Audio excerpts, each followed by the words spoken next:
Perhaps feeling left out of the ongoing South Korea-U.S. collaboration on denuclearizing North Korea, Japan has requested a set of summit preconditions for U.S. President Donald Trump, who's scheduled to meet with North Korean leader Kim Jong-un in May. Our Lee Seung-jae reports. Japan appears to be on the sidelines as South Korea and the United States work hand in hand, planning their respective summits with North Korean leader Kim Jong-un.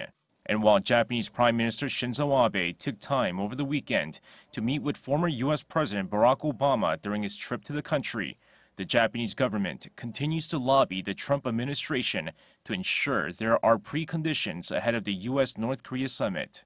The preconditions include a promise from Pyongyang to resolve the long-running abduction issue and to abandon their mid-range ballistic missiles capable of hitting Japan. Japanese Foreign Minister Taro Kono made the request in separate talks in Washington earlier this month with U.S. Defense Secretary James Mattis and Mike Pompeo, CIA Director and President Trump's nominee for Secretary of State, and Deputy Secretary of State John Sullivan.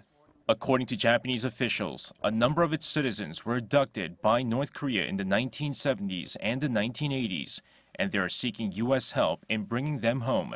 North Korea agreed with Japan in 2014 to reinvestigate the abductions, but the agreement quickly fell apart. However, Abe has more problems domestically, as protesters took to the streets of Tokyo over the weekend, demanding he resign amid a widening cronyism scandal. Hundreds of demonstrators turned out on Sunday, carrying banners which read, "Go to jail, Abe," with one sign even depicting Abe as a prisoner in a black and white striped uniform. The protests come amid claims Abe was involved in the sale of state-owned land at a huge discount to a nationalist school operator, which his wife also has ties to.